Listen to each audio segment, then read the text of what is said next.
All right, welcome to the channel. I think we're live now. I got caught up reading a manual PHI guide, and those are like 800 pages, and it takes me a minute. So, anyways, let's get started. A few introductions. I'm the owner of Section8Consulting.com. You can see that by the web address that I put down there, at least for the next hour. And today is 11/23/2021. It's about 4 o'clock in the afternoon. So, at least for and that's in Texas, by the way, Central Standard.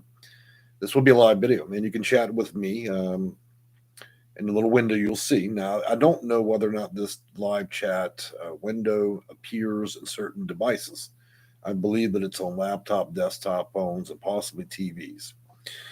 So if you have questions about Section 8, low income housing, affordable housing, discrimination, and the many other factors that go into using subsidies and dealing with the housing authority and also dealing with HUD, you're welcome to ask. Let me cut this phone off because people will continue to bother me. And we'll get on with the video here in a minute.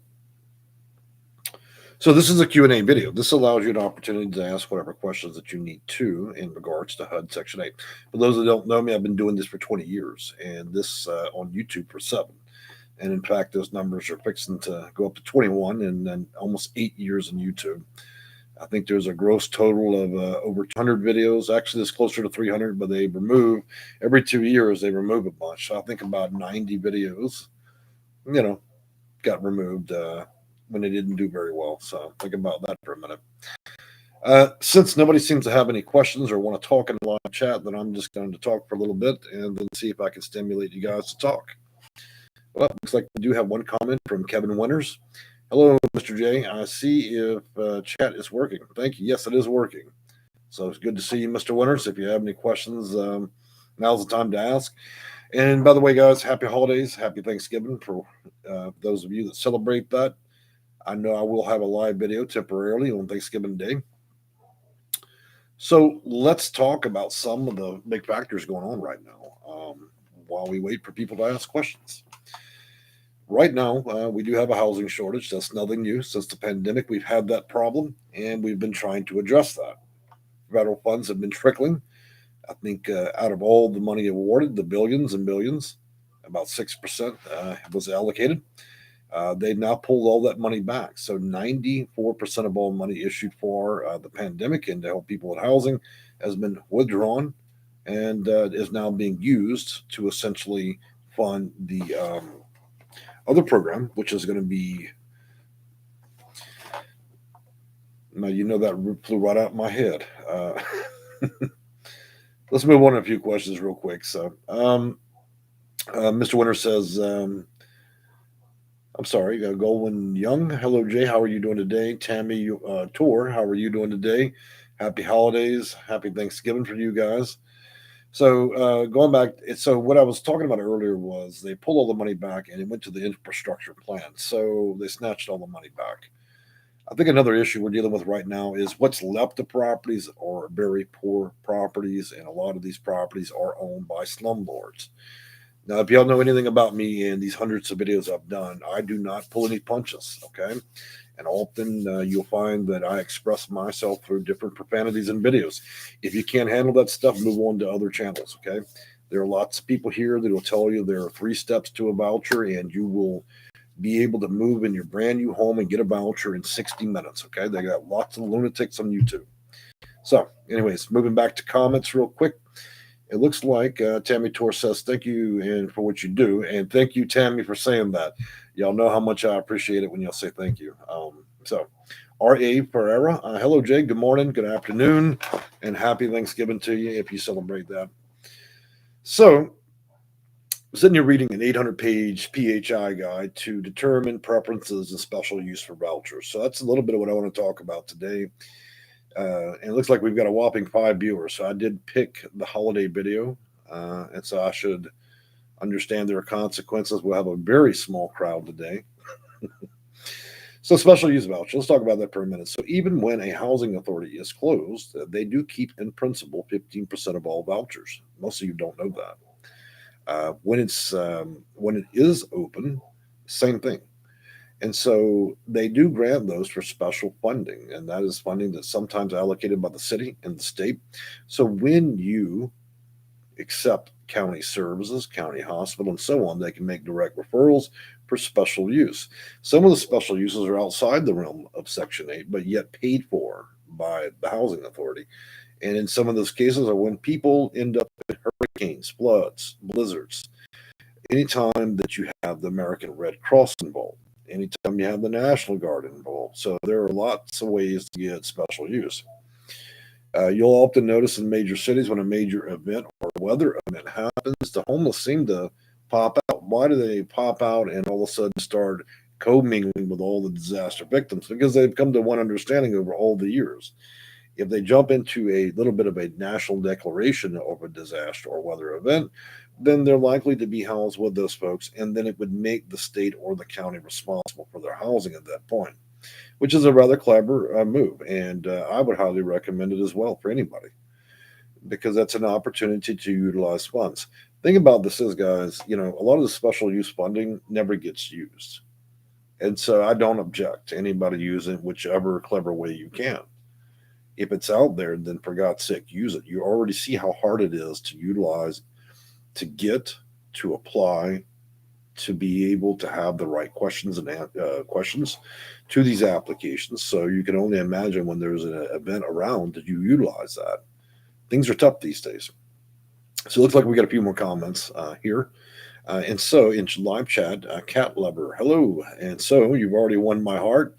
Now, that's another thing I should bring up in the video is I own 22 cats. Most people know that. If you're new to the channel, I have lots of kitties, okay? Some are big, some are small, and I have Siamese, I have normal, calico. I've got a bunch, and they will be taking a grand voyage with me when I move across the country this summer. Matter of fact, I'll give you all a peek of one of them. Let's see, who's around? Oh, Big Pops is here, and he's usually my celebrity cat because he's so big. Hey, Bubba. Don't get freaked out now. Oh, boy. He's about 30 pounds. He's a little bit bigger than your average Tom. Okay. So he's a big kitty, and he was napping. So say hello, Big Papa. If I put him up to a normal cat, you'd see the extreme differences. Also, if you were holding him, it'd be like holding a small child. He's very heavy. All right, Pops, go ahead. Well, he's not one to, and you have to be careful. His claws will shred.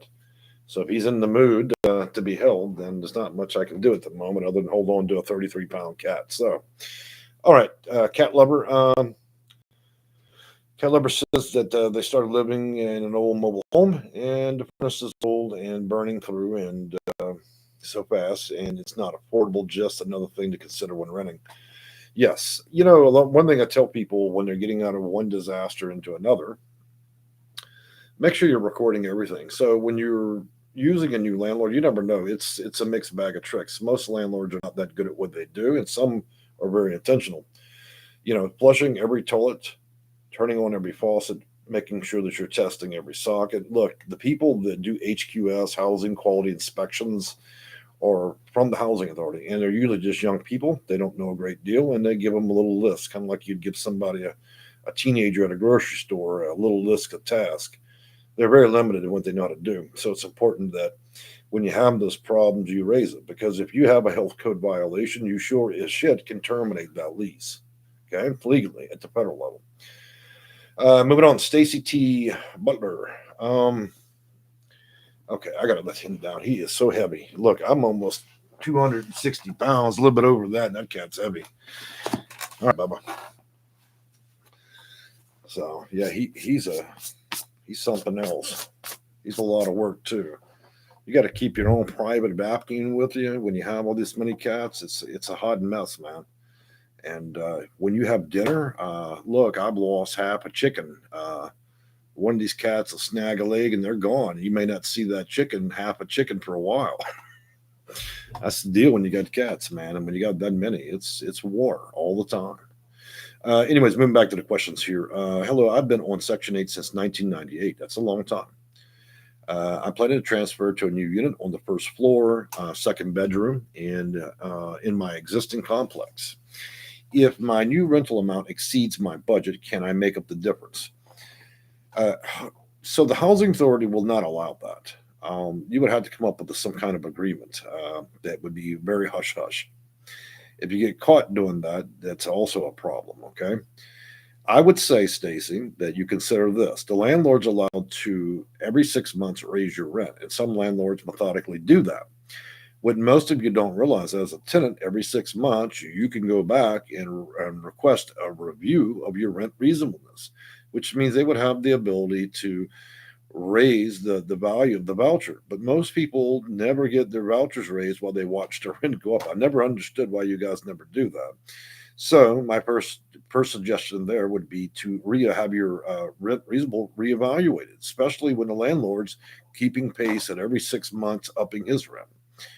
So that's the thing to consider. And you've had that since 1998. So I think in some respects you probably at some point have had some, your rent reasonableness adjusted. So Stacy Butler says, "Oh, such a handsome cat." Yeah, he is. Let me tell you something, man. During the winter, that cat is better than any $40 bed warmer. You just stick him there, and you're golden all night. Sometimes you sweat. I've got a few other cats like that, like my Siamese. So, Goldwyn Young, do state housing finance agencies issue housing vouchers like that of the state housing agency? That is very contentious subject, actually, because a lot of actual county and state offices prefer just making a referral. So it'd be a referral now. Now, there are some state agents that can do it. Often these things are done by closed doors as well. So, to be clear, I don't know what state you live in, so it'd be hard for me to address that. And while I'm addressing that, guys, though my office and my home are in Houston, Texas, I have clients in all 50 states, including Hawaii and Puerto Rico. I practice this in all 50 states, okay? I'm not limited by that. In fact, that's what makes me more unique than if you were to hire a former housing authority employee. I have the advantage of knowing hundreds, if not over 1,000 housing authorities. And inside of that, I have almost 8 terabytes of their operational manuals, which means when they train their people, I have their manuals. So you see how that might go badly for a housing authority that didn't want you to have an advantage. Look, if you're going to be in this business, you have to play to win. Otherwise, you're just playing to be informed, and I don't hand out pamphlets. So, and so Goldman Young says correction housing authority. Oh, okay, housing authority. Gotcha. As my understanding is, continuum of care. Now, here's another thing: we need to address whether or not these are federally issued vouchers or subsidies, or whether or not they are state or county. A lot of you guys don't realize it, but your city that you live in, especially bigger metropolitan areas, you also, besides the housing authority, there are other nonprofit agencies, including the county, that can issue vouchers that are completely outside of the realm of the housing authority, okay, which is county run, but federally funded. So just so you know, there's a lot of things going on so everybody has this focus. I need a Section 8 mainstream voucher, or I need Section 811 or Section 202 or Section 504. And so on.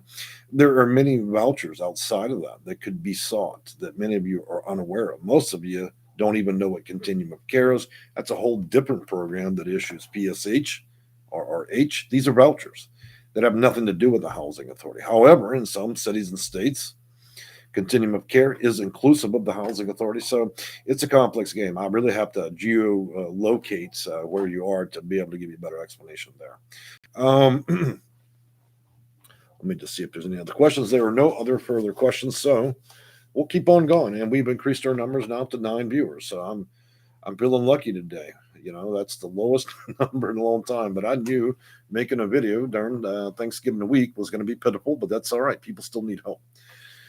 So from my topic list, one thing I want to tell you guys is I was talking with an attorney today. They contacted me, and as many of you know, I deal with a lot of attorneys, whether it's a situation where you have the elderly that are no longer conscious of what they're doing. So in that case, I have the family and aging courts where you have an estate, and then other times I deal with attorneys through marriage where you may have a split in the family and they need assistance from me to help them with process of trying to figure out who's going to keep the voucher and who's going to be kicked to the street. And then more recently, discrimination cases, as most of you know, attorneys don't, though they go through a lot to earn what they do and read a lot of legislation, policies, rules, and laws. They're woefully undereducated in the arena of discrimination when it comes to Section 8.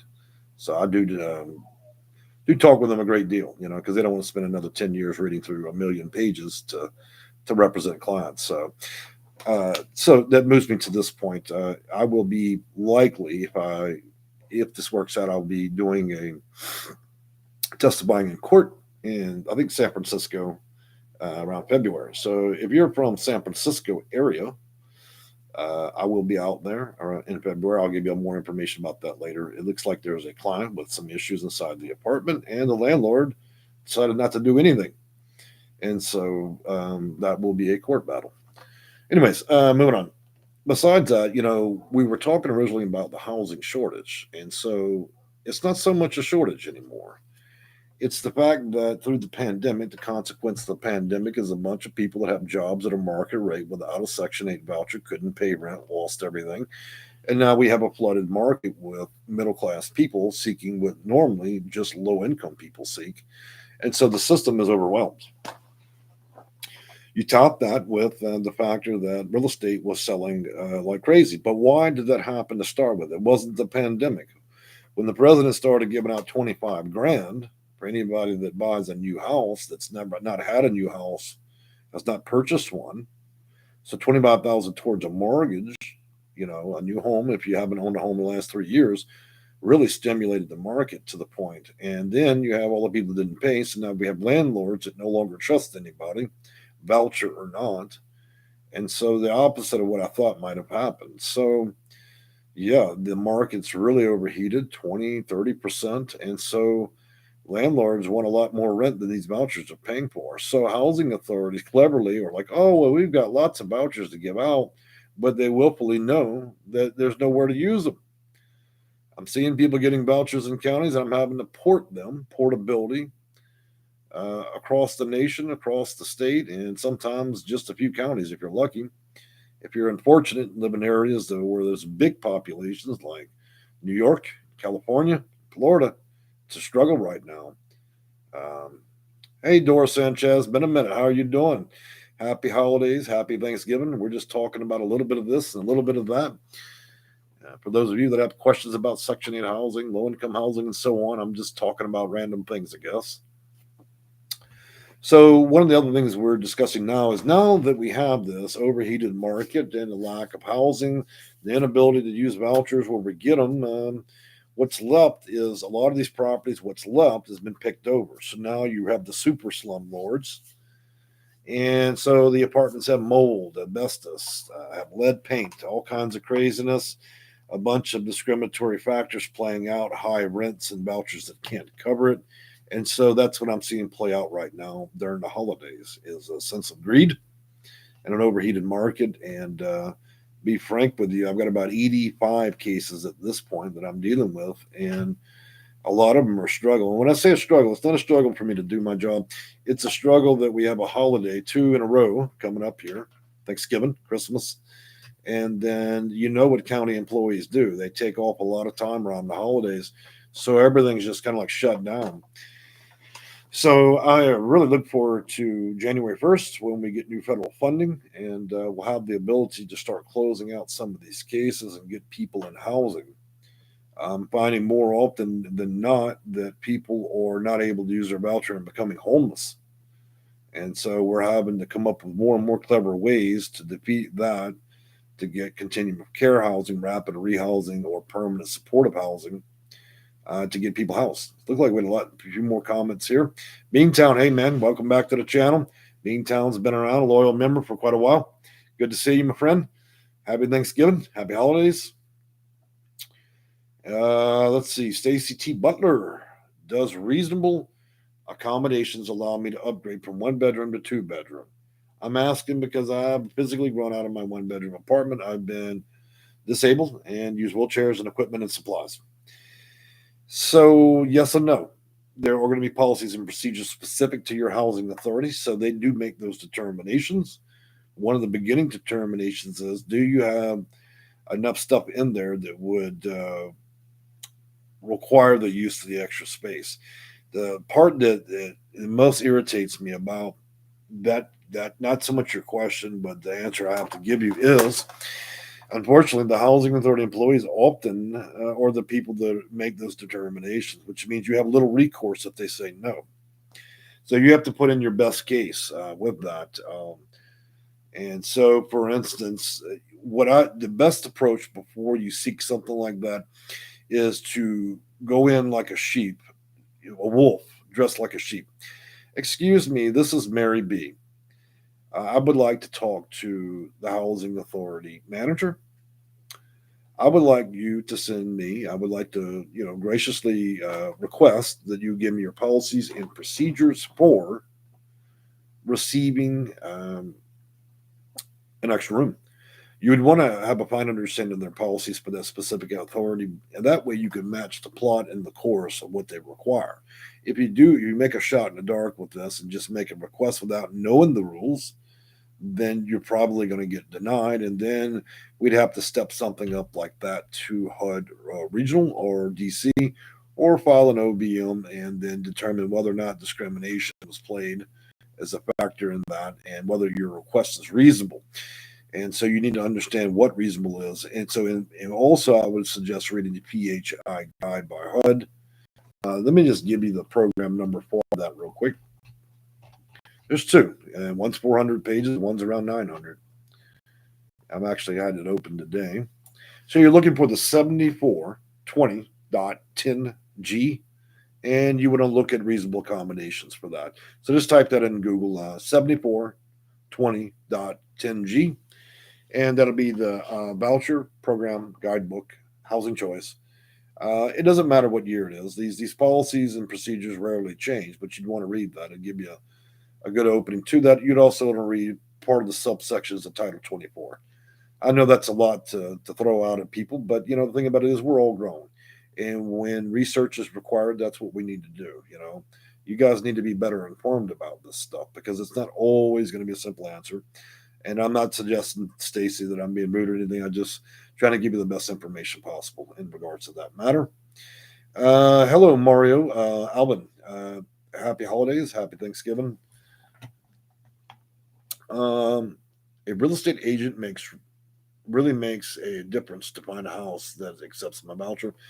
Well, when it comes to real estate agents and brokers, look, 98% of them don't know shit about Section 8, okay? They've had some experience. That includes even management companies. So, though they've had some experience with it, here's the deal. They're really effective when you have a high payment standard. Outside of that, they're not very effective.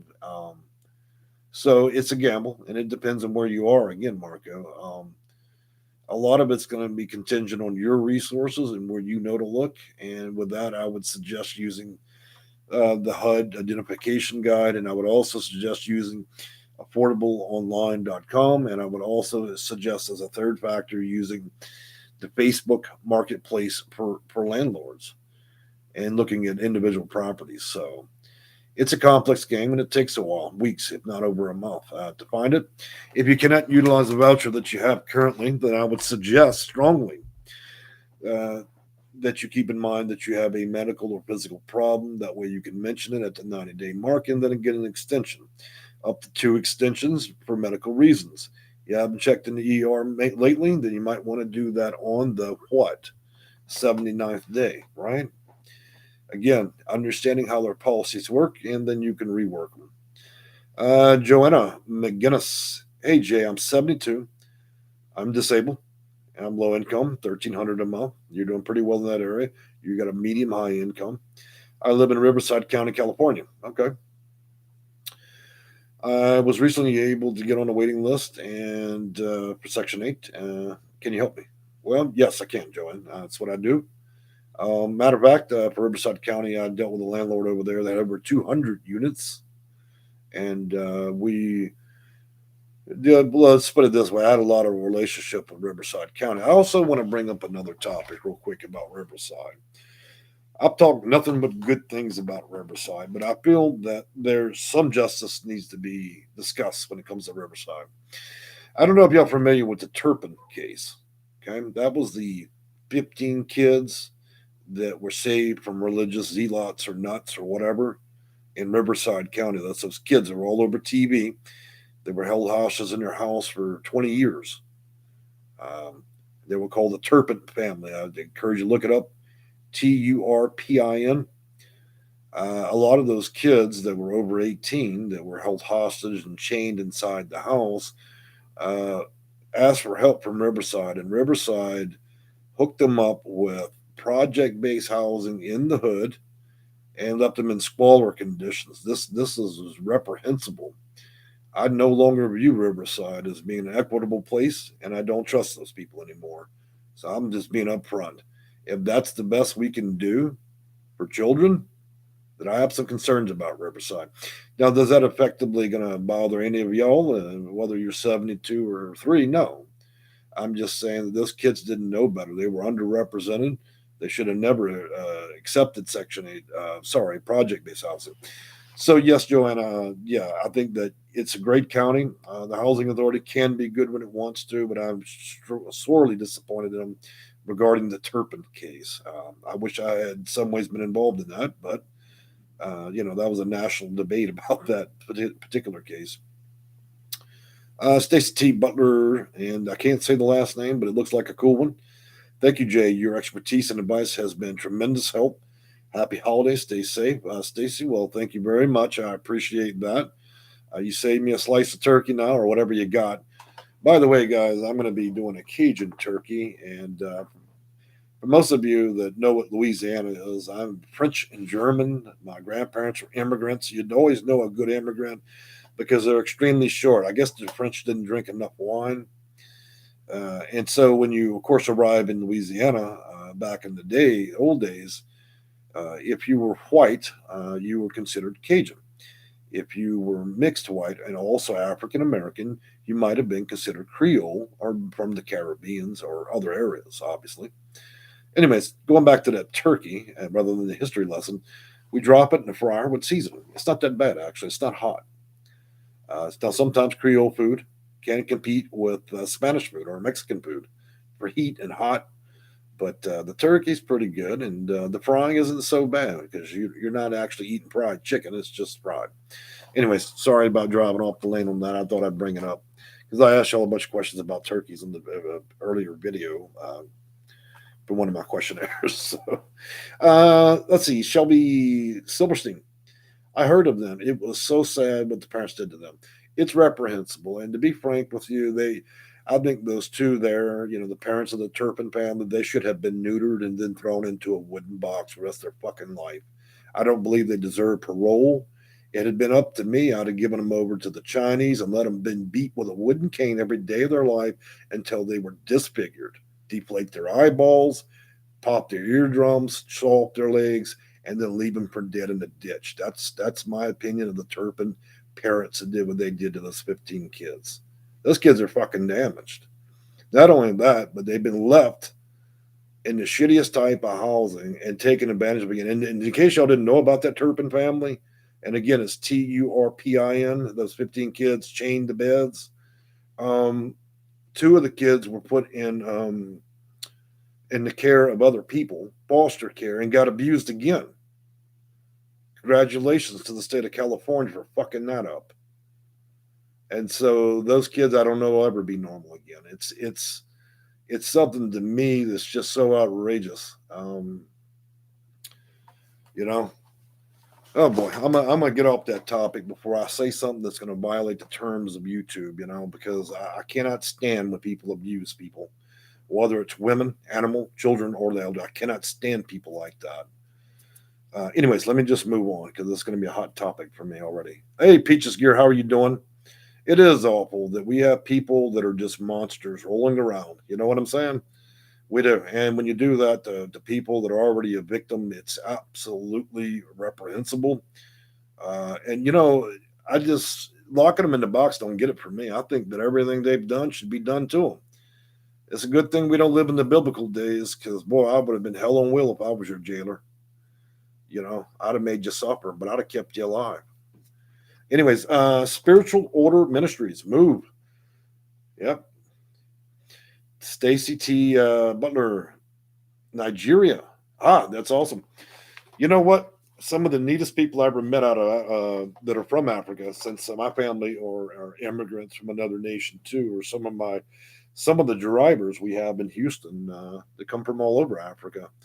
You talk about people that have a sense of great pride, and also some of the hardest working people that I know.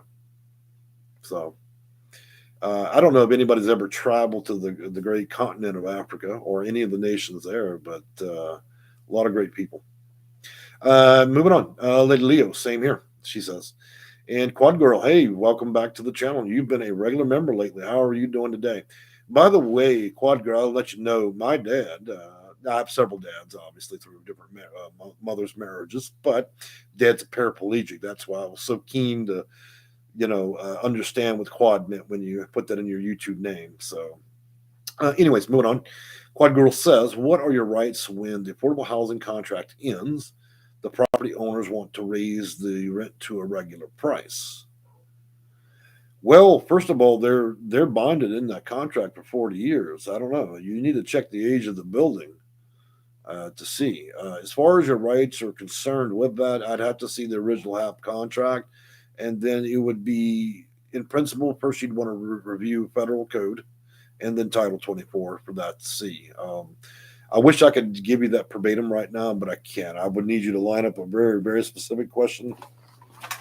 I'm trying to look it up for you and see, because I don't know if I know the full context of your question there, but I certainly can deliver an answer. That's for sure.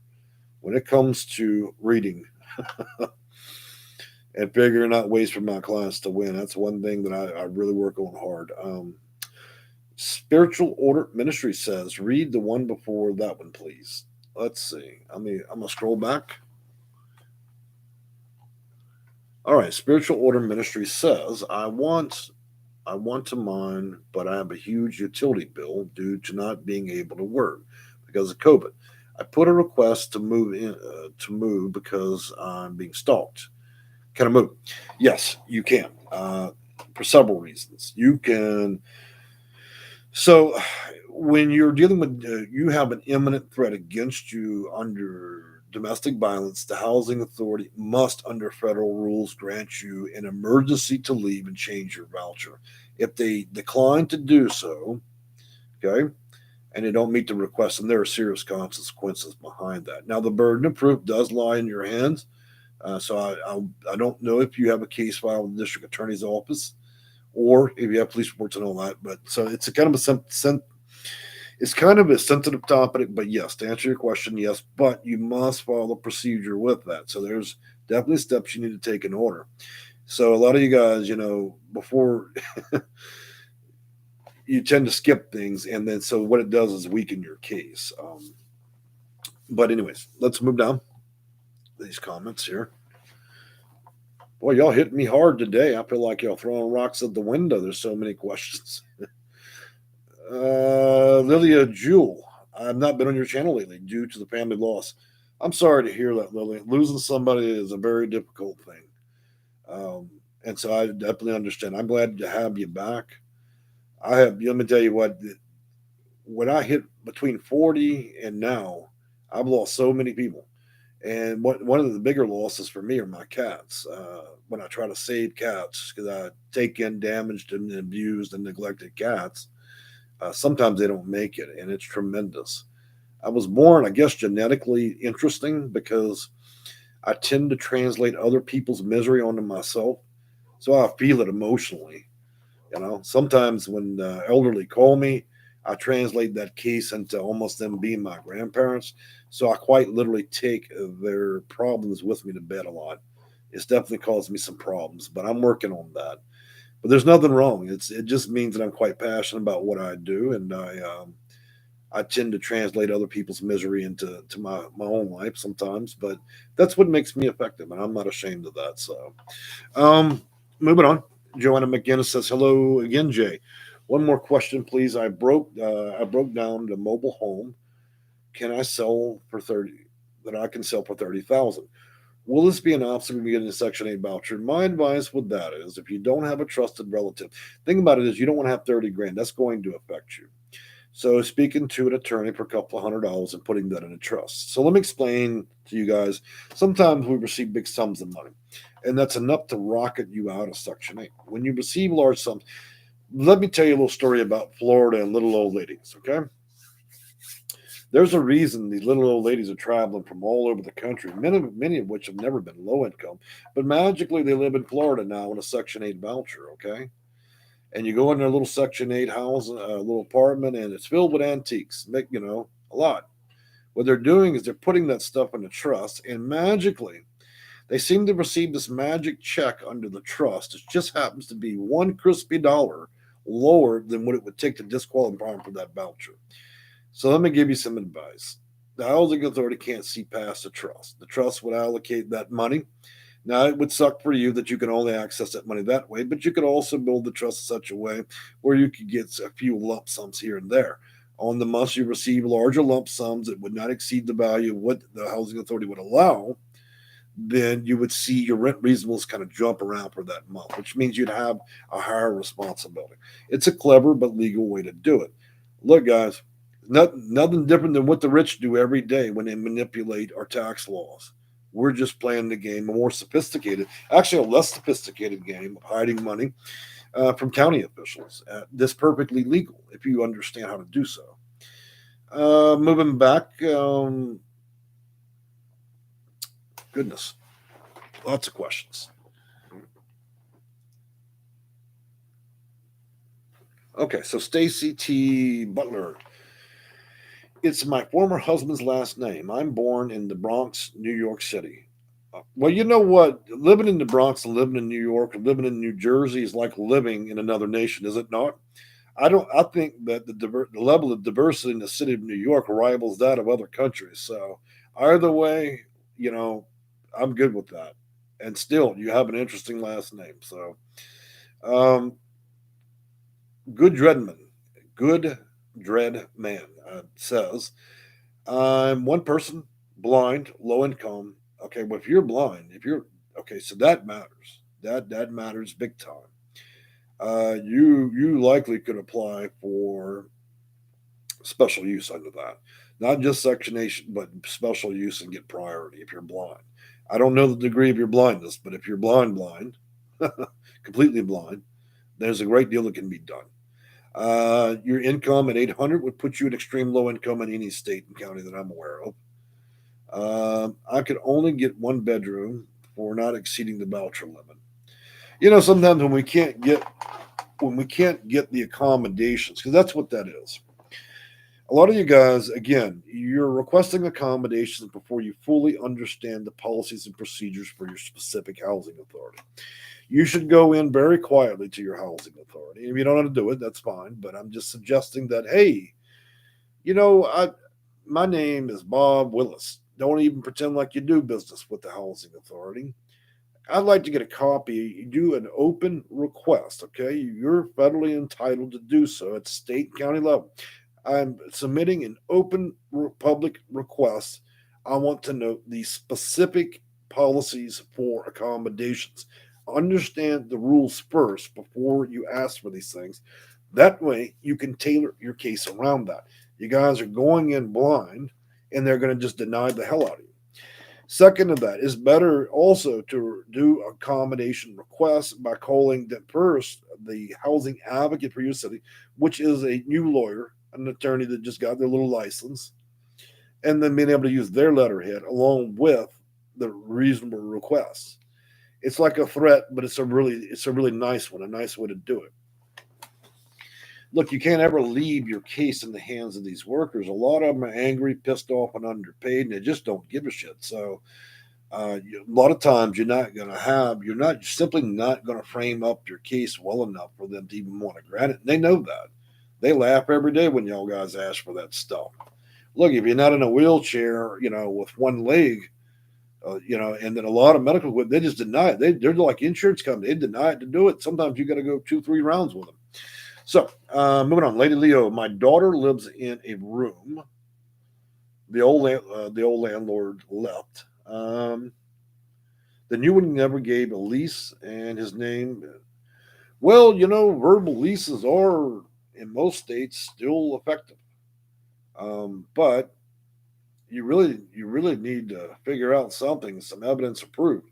I hope y'all guys are keeping rent receipts. I don't really understand what your question is on that. It sounds, Lady Leo, it sounds more like an announcement than it does a question. So you'll have to come back to me on that one. I'll take a sip of coffee, guys. Y'all keeping me busy here. And there's only 12 people in the channel right now. And y'all working me good.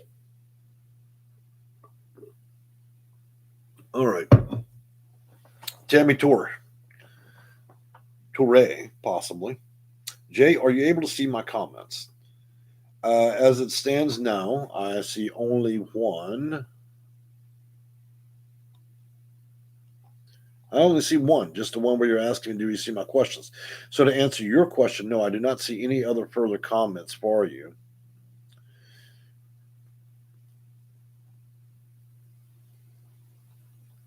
Goodness, man, there's a whole lot of questions here. I think what it is I'm not reached your question.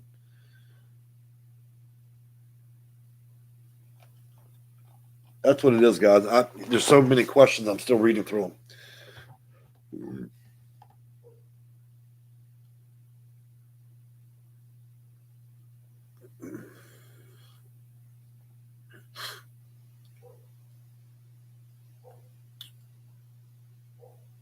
Okay, so I'm still working through it. So there's quite a few. There's about 20 questions I've got to go, Tammy, before I'm gonna get to you. Marco Alban, I'm unemployed. Does it prevent me from porting to another state? Yes, you would not meet the requirement for rent for income. So you would need to pick up some kind of job or have to be able to prove that you would have a job waiting on you when you get there. The easiest way to resolve yourself from that situation is sign up for Uber or something silly like that, where you can just say that you have one until you figure it out. Peaches Gear, are you an empath? Peaches Gear says I'm an empath. Thank you. Possibly. Thank you, Shelby. Lilia Jewel, thank you for the trust info. Yes, Rich has knowledge. You're right. Melanie Gibson. All right, I'm getting to the end of the comments now. I may have lost track there for a minute. Melanie Gibson, when Section 8 is up, and then nothing. And then Melanie Gibson goes on to say, when could apply for Section 8 housing? You can apply anytime you want. Stacy T. Butler, I'm currently living in Durham, North Carolina. Says 2008. Okay. Melanie Gibson goes on to say, I need a place to live, Section 8 housing. I understand, Melanie. Look, Melanie, if you don't know how to do these things for yourself, that's my advice is get a consultant. It doesn't have to be me, but if you're struggling to figure this stuff out like a lot of people, just hire a consultant. Here, I'll give you some information real quick, Melanie. I'm not trying to sell you anything. You look around the internet. I already know what you're going to find, but let's see. So, a couple links, guys. This is going to be to book an appointment. The second link is going to be for my website. And if y'all like to read reviews and stuff like that, I've got over 100 of them. No big deal. People talking about different things and reviews. Daniel, hey man, it's been a minute since I've seen you in chat. How's it going? Daniel, by the way, is my number one commenter. This guy is a comment machine. I think even the Asian people in Asia and China would hire this man to do comments, pay him $1 a comment. This guy is on top of it. He's also a good advocate and a good guy. So, looking at the next comment, Good Dreadman video you put out yesterday spoke of taking credit report pay stubs to private landlords. Great info. A week ago, I figured I'd have to market myself this way. Yeah. You know what?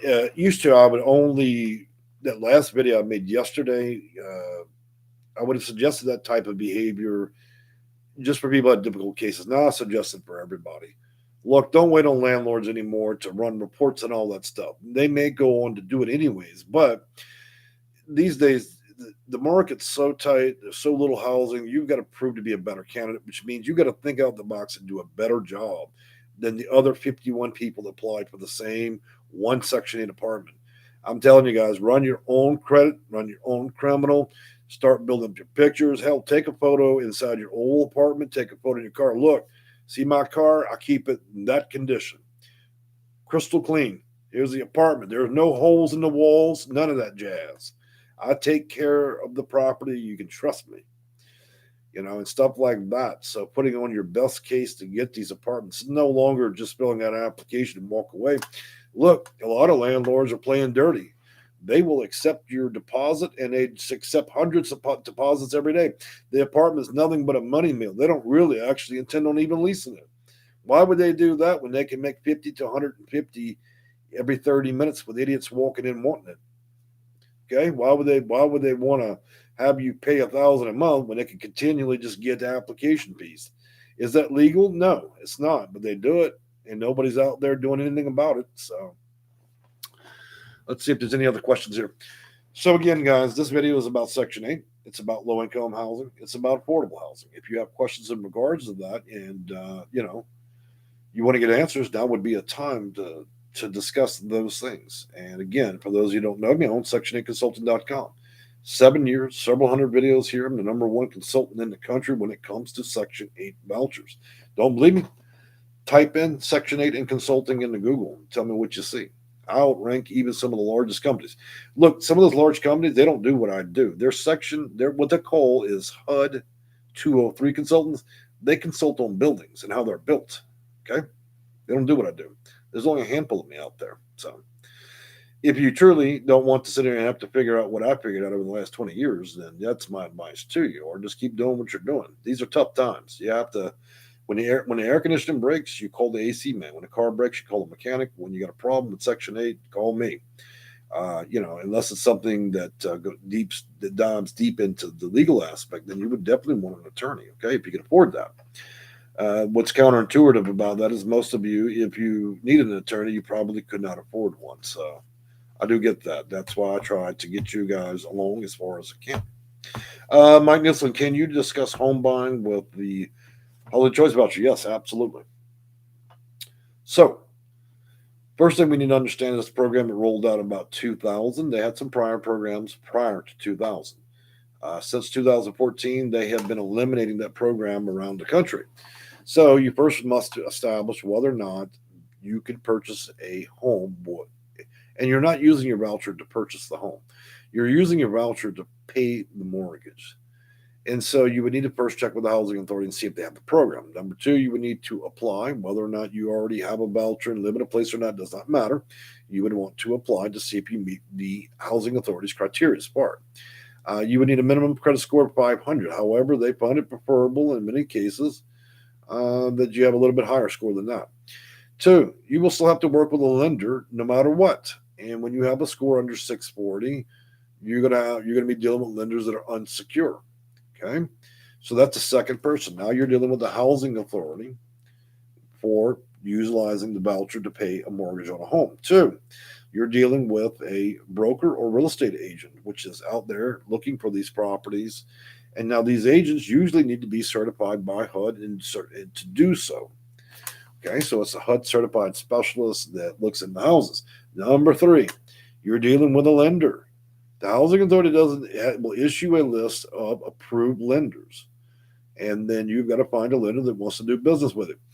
Let's talk about the principal rules. If you must be employed at least 32 hours, and you must prove that you've been working for a year. If you are disabled and receive Social Security disability, or survivor benefits, or a fixed income, and you're over the age of 62, you do not have to work. You may move immediately to do that, to participate.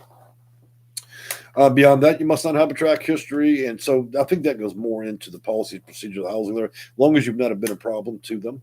The other rule is going to be that if you have already owned a home, it needs to be at least a 3-year space for anybody in the home. So the bigger problem may be is if you're a married couple and the other person has owned a home in the last 3 years. Nobody must have owned a home the last 3 years or it won't work. Beyond that, reasonable expectations.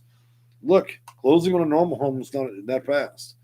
And so when you go through this and you deal with a lender, and then you have to have the lender's going to want to ensure that you're going to different classes, to make sure that you're responsible. And so when that comes around, this process can take anywhere from 3 months to 8 months to complete. A lot of people don't have the patience. But those that can survive all this, you can also collect your $25,000 from the United States government, because 2021, 2022, Mr. Biden is giving you $25,000 as a grant towards your down payment / mortgage. Okay. You cannot cash out of the house once you have to get $25,000 back for 10 years. You're stuck in that house. Number two, there'll be additional HAP contract rules for the use of the voucher to pay part of your mortgage. And again, considering a mortgage, if you have a mortgage and it's $1,000 a month, your voucher pays the same way. It's only going to pay up to 70%. You still have your rent responsibility. Now that term would change from rent responsibility to mortgage responsibility, or whatever clever name they like to give it at that particular housing authority. So there's a great many things to consider there. Also, whether or not the property is bought in the county or outside the county, whether or not it's in a distressed area, may open up other doors. So you may be looking at Fannie Mae, Fannie Mac. You can also use a USDA loan. And again, I am not a broker, real estate agent, so I'm throwing out different things. But I think you can look at many different options for owning a home. For those of you that have a voucher to live in a county that does not have a home buying program, then you would need to uproot your family, port your voucher, look around the nation, all the different places you can live, find a housing authority that has the program. You would have to do billing or absorbing, means porting or moving to that county or state, and then start the process. All right, that's another additional 45-day process. Look, we already know that if you're willing to sit around and wait for a voucher and get one, then you probably have the patience to be a homeowner. But just remember, it's tedious and you have to stay the course. If you do this and you drop out, don't expect any other offers to go forward for a while. They're not going to keep playing with you behind that. Some people can't handle it. I don't see any other comments, guys. So we talked about quite a bit today. Y'all had me all over the map with Section 8 and low-income housing. Looks like we got up to 20 viewers, which is good. It means that looks like there were more people here to watch than I anticipated for the later part of the video. Again, if you have questions about Section 8 housing, low-income housing, affordable housing, senior housing, continuum of care, rapid rehousing, permanent supportive housing, Section 811, Section 202, Section 504, BAWA, HOPWA, which is HOPWA, or Violence Act Against Women. It looks like Michael Nielsen says, thank you, that was helpful. It was a quick summary, Mike. I can actually go on to a 3-hour rampage telling you about houses and trying to deal with that.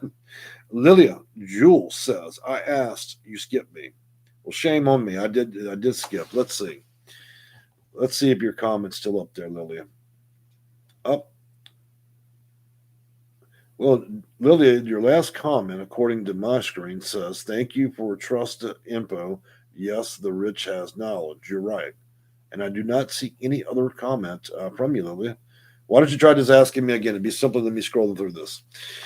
Shannon Cooper, income with children under 18. Children are negative assets, and so are their income unless they have a Social Security payment. Then it has to be recalculated. More than likely, if children are receiving some type of funding, including, as I should say, like child support, or they're receiving some form of SSDI, and so on, a certain degree of that money will be a negative asset. Why? Because you're spending it on the kids. It's not really an income anymore, is it? That way, and then the rules then would change, obviously, to match the policy of that particular housing authority. So there's not a universal rule about it, but I'm just letting you know what you're going to encounter. Still love you, 533, Lillian Jewell. I gotcha. Anita Roberts, did you see mine? We'll wait till you answer mine.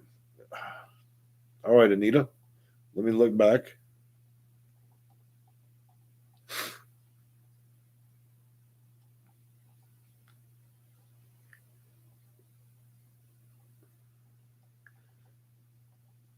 For some reason, guys, some of these comments are not making it. that means that YouTube is filtering them for whatever reasons they want, which means you're posting them, but I'm not seeing them. Okay. I don't control YouTube's algorithms. So, Anita Roberts, you'll need to post the new question again, and then I'll see if I see it. But I really don't control what YouTube does. Look, to give you an example of things that YouTube will make vanish out of a chat, if you say the word bar stool, you think of it as an innocent topic, right? But because you say the word bar and stool, the word stool is also a medical term, and they'll block it. You might say, if you misspell the word earring, ear and ring, YouTube will interpret that you might be selling body parts. You remember the ear part, and they'll block it. Okay. There's all kinds of unusual shit the algorithm does. I cannot control whether these comments come through. I'm just letting you know there's a whole host of things they'll block or they'll ghost. So, Anita Roberts says, please, can my housing authority not be seen by the state HUD and state hasn't called back? How can my housing authority not be seen?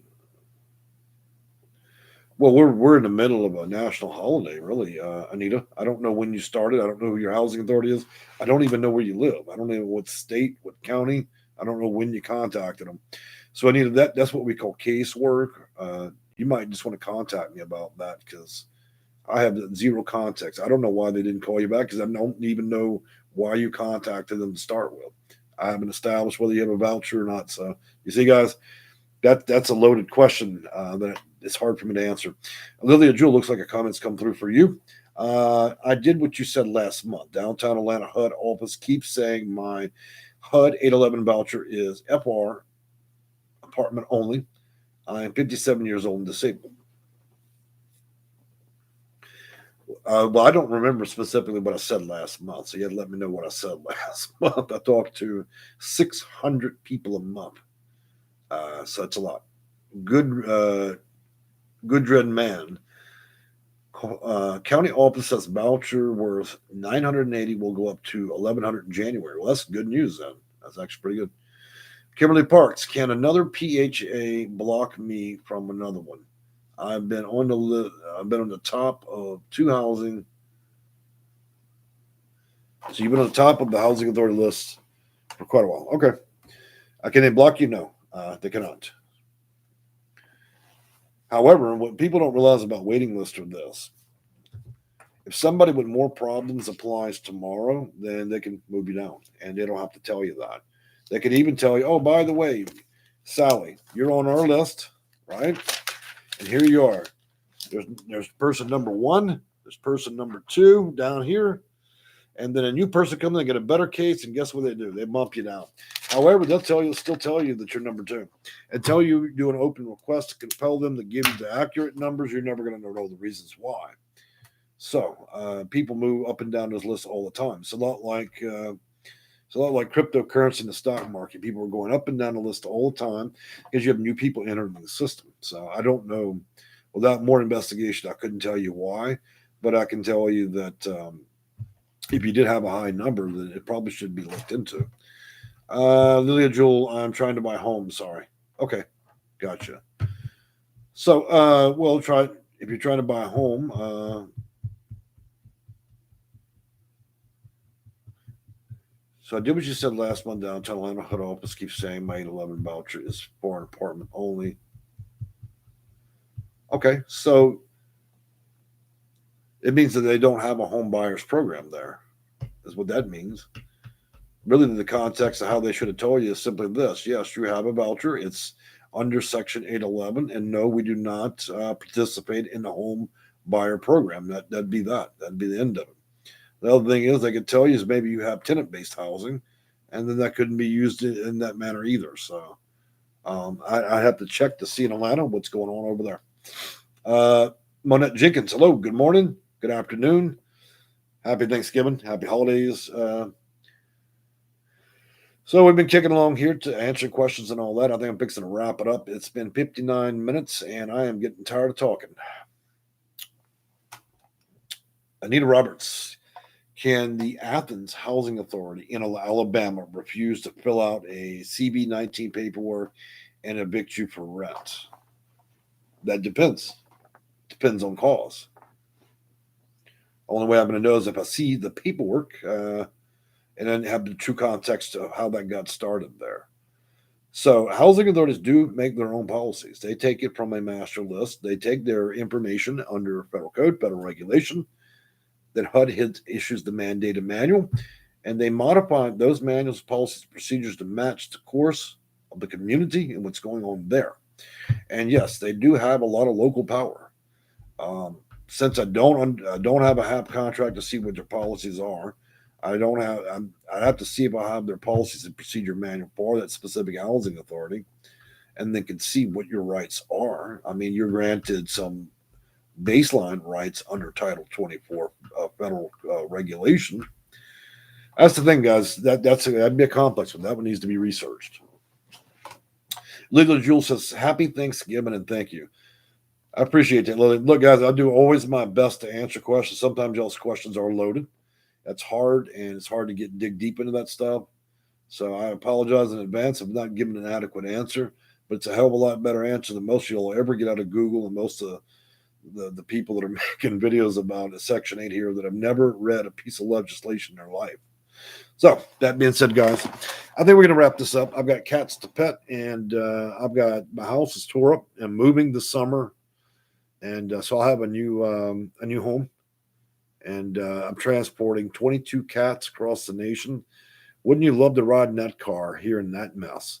And no, I'm not going to drug my cats. Already talked to the vet about that, and I've got a few howlers. This is a long flipping drive, and a lot of cats. It's like I'm buying a trailer, okay, but I'm not putting the cats in the trailer. The cats will be in the car. It's going to be an interesting ride, man. I don't know if I'm looking forward to it or I'm going to be crazy by the end of it, but I think I'm going to have another vehicle follow me, a van, and load everybody in safely, because one thing cats will not do on a long trip is pee or defecate. And so it's important we keep a good eye on the kidneys, stuff like that. Cats are scared. So probably going to end up having to turn it into a 3-day trip, 8 hours at a time, because, animals that need to adjust. I'm already taking cats one by one in the car and riding around the block, so we're getting used to that. But I still have concerns about animals not you want to use the bathroom. I cannot just drive 22 hours across the nation and hope that they'll, do their business. So I'm still trying to figure out those logistics, and then packing up this house and all this stuff. It's a nightmare. Look, I'm a single guy. I'm not married. All this falls on me. And these moving companies, they would love to sit for me to take a second mortgage so they can move me and then hold my shit hostage on their truck. So I'm very conscientious about what I'm doing. This is a hell of a feat, and I probably am not going to do it again. So, Jenkins J, you're awesome. I appreciate that. Sylvia Silverstein, oh wow, Jay, you're in for an adventure. I certainly am. But I'm willing to do what it takes. I'm not putting my cats down. I'm not that kind of beast. I'm saving these cats from people who do shit like that. When you start treating living things like that, oh, I've got to move, kick the cat to the street, you're just crazy. Your parents didn't raise you right. Quad Girl, thank you, Jay. I'm happy Thanksgiving. Yep, we're having turkey, and I got to call my vet tomorrow to see how much turkey kitties can have. But you know what? We live in a real world. Look, when I was growing up, Grandpa had, I don't know how many cats out in front of the big house. We had a couple of acres. Those cats ate whatever you gave them, okay? It might not have been healthy. It ain't like today where we can run down to the garden salad center and have 0 calories. Animals have always eaten whatever the hell they can get their hands on, and they still manage to live. You know what I'm saying? It might not be the best. So I don't really see a problem with turkey. I don't think it's that fattening. I don't think it's going to mess them up, and I don't think the turkey's filled with salt. That's what I'm concerned about, is too much sodium. It's not good for animals, But the cats are having turkey. Shameful, right? They're not having my breast. They can have. I don't like the legs. So. Roland Bays. I traveled with 2 cats from Alaska to Oregon. It was an adventure. I'd love to hear the story on that. It's nerve-wracking because some of these cats are damaged mentally and some are damaged physically. And this is an unexpected trip. And I don't really know how to prepare with 22 of them. I cannot just leave them in a tiny little box, for forever while I move. So this is going to be, a lot, and I'm not going to drug them. And like I said, I do have concerns with some of them that have medical problems. Monette Jenkins, I'm moving too, Jay. Well, Mr. Jenkins, I'm glad to hear you moving. Movings can be exciting. For me, it's moving all this stuff is a lot. It's a lot. Every day I have to get in the mood for this. So I'm packing a little at a time. I'm meticulous too. Every box got to have the right label and everything's going to be packed so.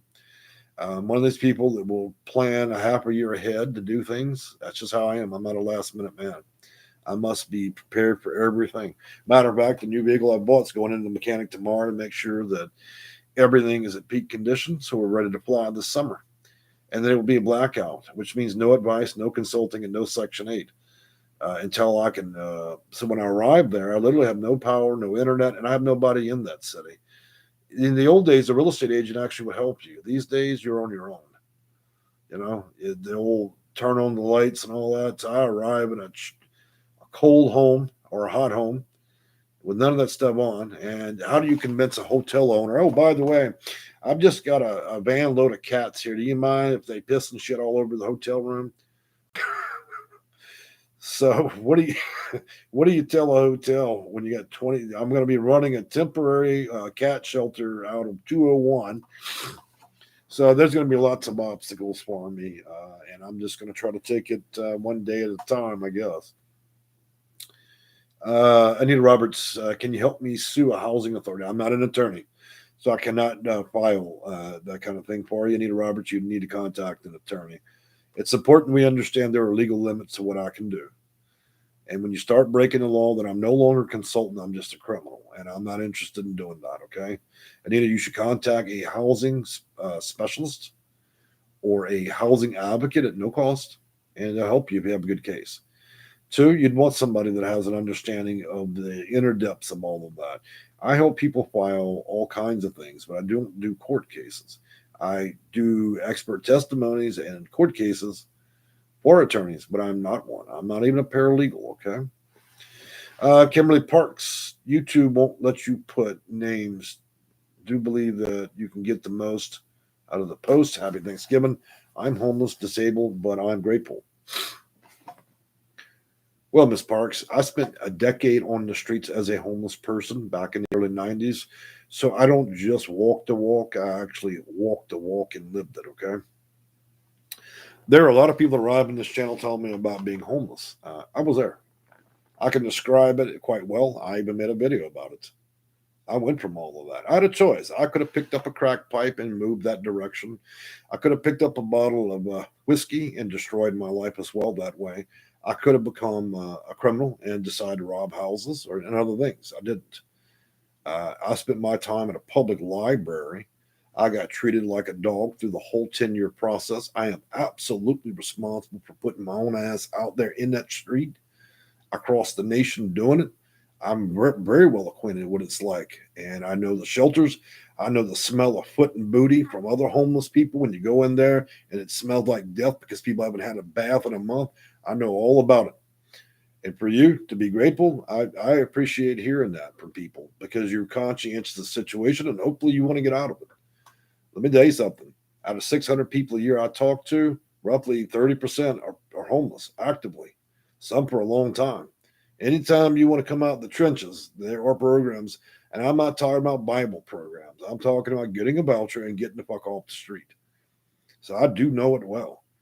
I wasn't a short timer. You know what I'm saying? I was out there like anybody else. Slept on a piece of dirty carpeting under a house.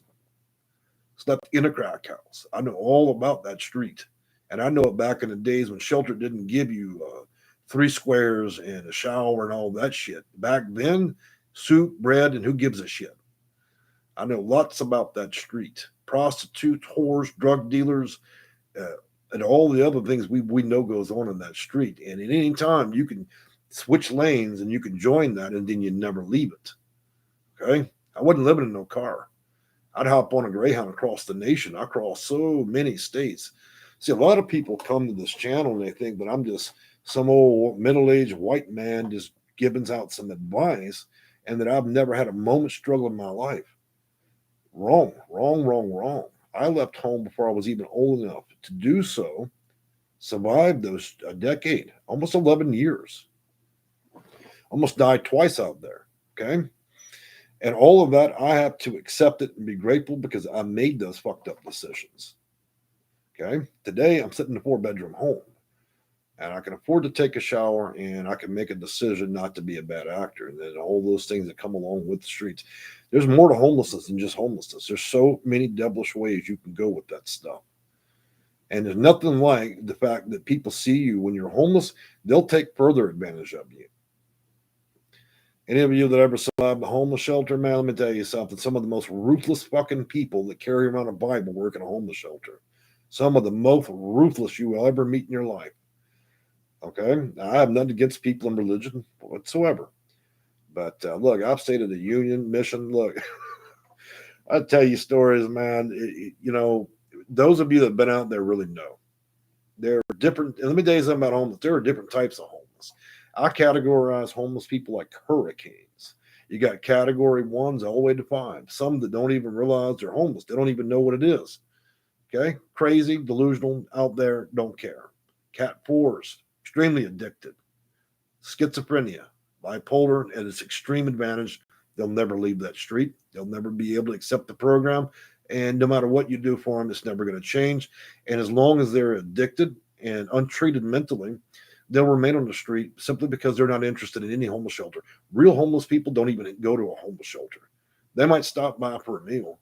Then you got your cat 3s. These are people that have made so many fucked up decisions legally, in and out to jail and other stuff, that they're just not productive in society. So they keep bouncing around for years and years and years in and out of shelters. You got your cat 2s. These are people that have had catastrophic things happen to them in their life, but they're also struggling with other issues and irresponsibility. And of course, your cat 1s, which most of you as homeless people are, they come in the channel. These are people by consequences of society and other major events like pandemics and other reasons end up having temporary episodes where you are briefly greeted with the possibility of understanding what the homeless world is. And it's a whole different fucking world of people. I would compare it closely with the type of people you might meet in a county jail when you've been arrested and booked and you meet some of the actors there. It's not the same world. You don't even see the world the same way once you interacted with the more hardcore. So there's a whole nother aspect.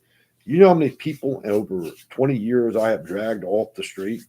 Some people aren't designed for it. Okay? So, yes, I don't just walk the walk. I own the shoes and have been there. I sure as hell ain't going back. And what do? I rescue families, the elderly, the disabled, children, and so on. There are just so many people, and a lot of people didn't make a decision to be homeless. So I certainly respect that. M&M's gave $5.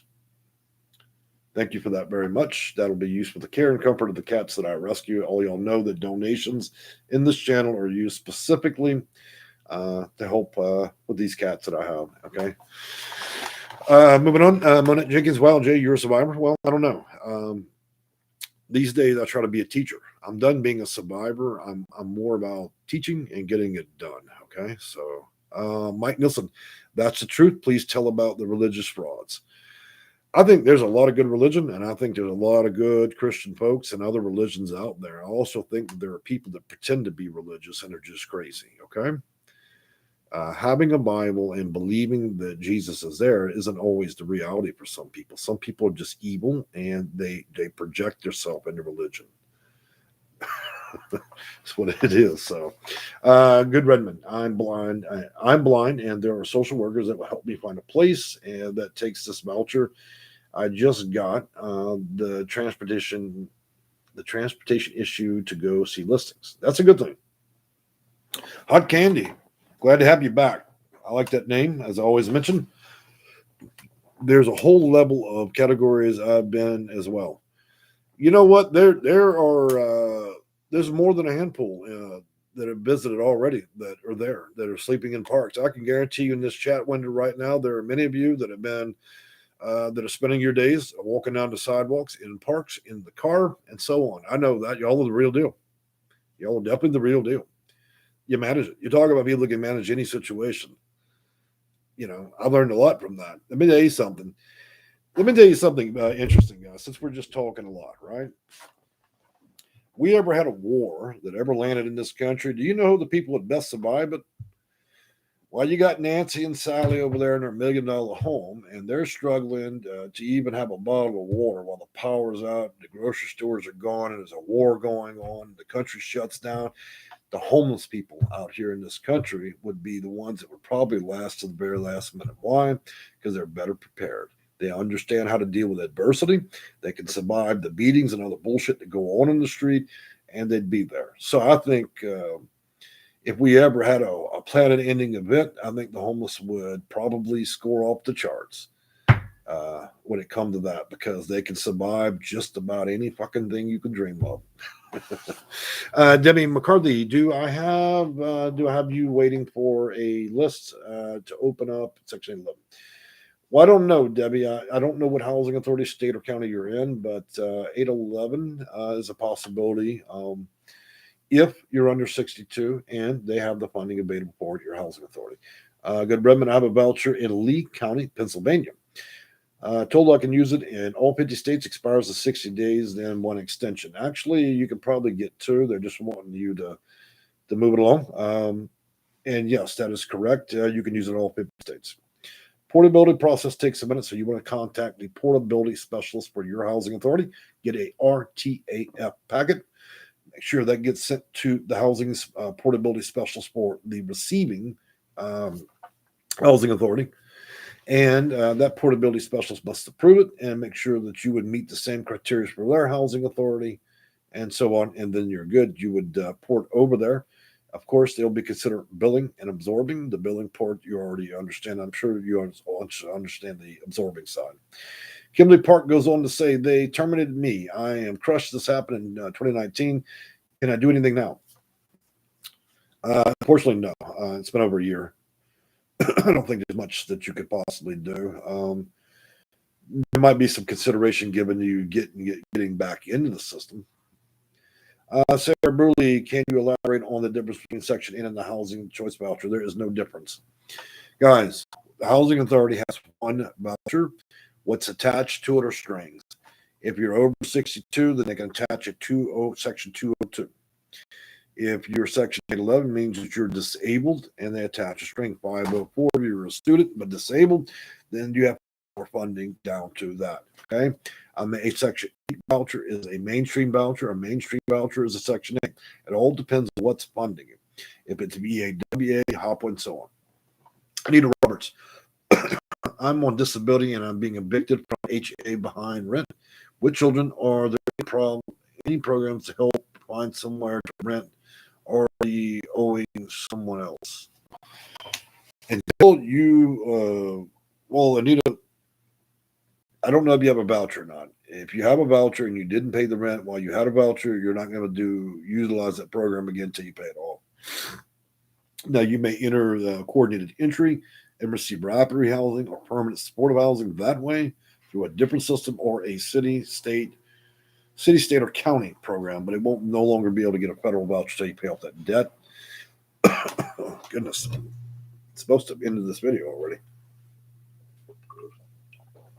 Debbie McCarthy, I live in South Carolina. I'm 61 and I'm disabled. Well, you know what, Debbie, at 61, you're almost 62. It's going to get a lot better at 62 than you can go under the 202 program. With the disability, that kind of gives you 202 disability plus the wraparound services. You could also utilize PSH or continuum of care. And guys, I'm going to wrap this up. I know you guys have lots more, but this would be a never-ending video. And I know y'all would love to sit there and stare until I grow a beard, but I'm done. I think I'm done for now. Look, guys, I'm going to give you a few more links. If you're struggling with this and you need help, I help people. That's what I do.